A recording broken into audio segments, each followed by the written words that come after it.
Good morning, good morning, good morning. I hope you're having a wonderful day. I'm gonna light my candle really quick. Quick ASMR. Quick. Like wick. Wait, shit. Okay, there we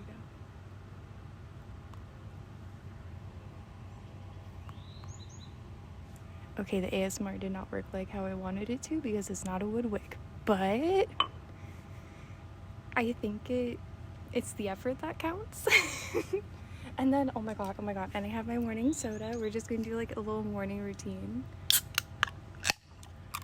Ah! ASMR.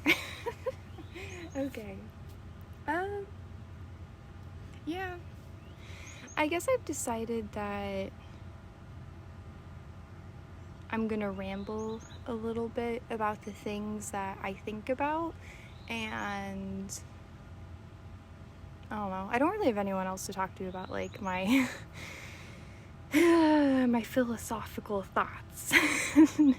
So, right now, as I've been raising my dog, I've been thinking about what his perception of reality is. We kind of discussed that prior. I'm not going to go too deep into it then. But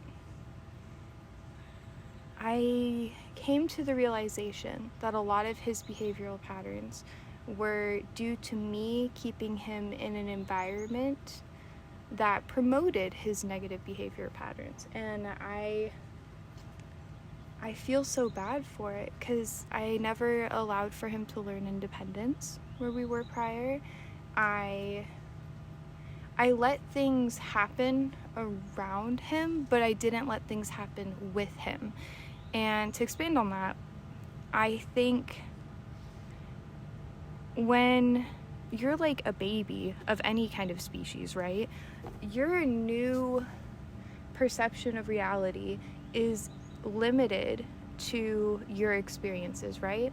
So with my dog, if there is something that makes him afraid, he starts panicking, and then he starts barking, and then he just can't settle himself down, right? And then he gets himself so worked up that he can't be functional. So he's like running back and forth between the two doors in the backyard because one of the neighbors has like a leaf blower going and he can't see it, and it stresses him out. And beforehand, like a lot of people in my life encouraged me to just like let him inside. He wants to be inside, let him inside. And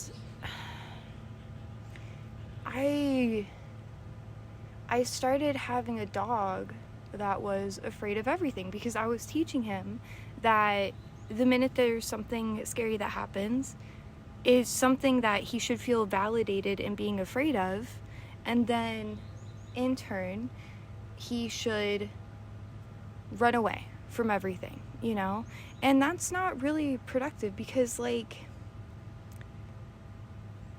it just isn't. It could cause his life to be lost, if he doesn't understand that he needs to chill in times of stress.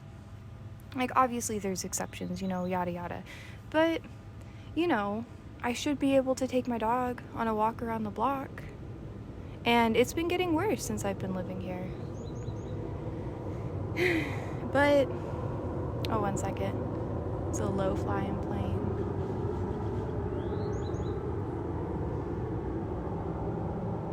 As of late, I have decided to take more accountability for his behavior because I have the time, and I have CPTSD, as I've been honest and open about, or PTSD, whatever you want to call it.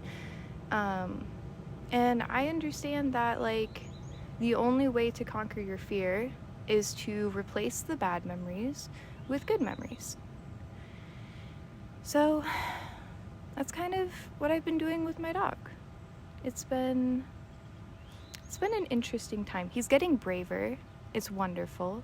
I'm no longer allowing other people to dictate how I treat him because I know him the best, and I've never seen him as brave as he has been the past couple of days. I mean, knock on wood, he's literally probably going to be awful today because, you know, I have to jinx it. But yeah, no, I fell prey to other people's perceptions of reality because I was nervous and I didn't know what to do to help. Even though I have all the tools I need to help, I already know what to do to help. I was just impatient with him and I wasn't willing to put in the work to actually help him. And that was my fault, and it's my responsibility to do better, you know, which I am. And I'm proud of myself for. I mean, I'm more proud of him than anything else, honestly, because it's not my fear. For me, it's just a test of, like, how do I communicate with him in a way that he's going to understand, and then trial and error with that, you know? But the rest of it is all up to him, and I can't teach him to be secure in his sense of self. That's something that he needs to teach himself. But I can, however, lead by example. And instead of reacting to what he reacts to, I can just do, like, I don't have to be upset because he's upset, you know? I can just do my own thing and let him have his moment. And then when he calms down, he can return. And then slowly but surely, all of his moments are, instead of it being like an hour affair where he's just stressed out, hyping himself up for an hour, he's now started calming down. So an hour turned into 45 minutes, 45 minutes turned into 30 minutes, 30 minutes turned into 15 minutes, and now it's just kind of like he just wanders around how he wants to. And he still has some fear, of course, and every day, you know, once you get that, like, because we've been outside for like 8+ hours a day. LA heat can't do shit to me, baby. I'm determined. But, I bonked my head. But yeah, I'm very happy and I'm very proud. And I think now I have a better understanding that with youth of any kind, the only thing, like, they are a reflection of what we as adults teach them, you know? And a lot of parents like to micromanage their kids and whatnot. A lot of parents will be like, oh, you know, other people will know what's better, and other people know my kid better, and other people, they may have more experience. But in reality, they don't have experience with your kid. They have experience with their kids. Very, very different concept. Because your child or your pets or your youth of whatever kind that you may have is not going to be the equivalent of their youth, because they have their own set of consciousness, they have their own set of experiences, and they have their own ways of deducing the world around them and figuring out what to do next. And who are we to dictate how they do that? It's their own independent process. I don't know.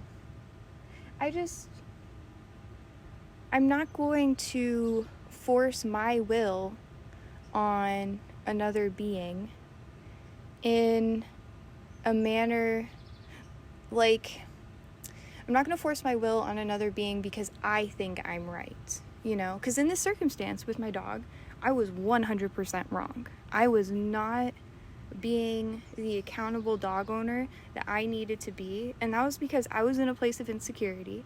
I was in a place where I was like, oh, well, you know, I've never had a dog that's this, like, afraid of things before, you know, but I never really sat down to question why he's afraid and what my behavior is doing to help make him afraid. And it's all about accountability, baby. You know, like, if you can't be accountable for your impact on others, then you can't have a constructive relationship with others. And that's just how it is, you know? So, like, oh, see, he's barking now. Ha ha ha. It has begun. It's just a waiting game. And, you know, maybe he'll never be, like, an outside all the time type of dog. But if I can have my dog, you know, go outside and not piss himself when he hears, like, a garbage truck come up the street, that'd be pretty nice, yo. And yeah, it just takes practice. Always practice and patience. Am I 100% the best at this? Probably not. Is there something I could be doing wrong? Absolutely. But you know what? I'm going to give myself the space to learn. And I hope you do too.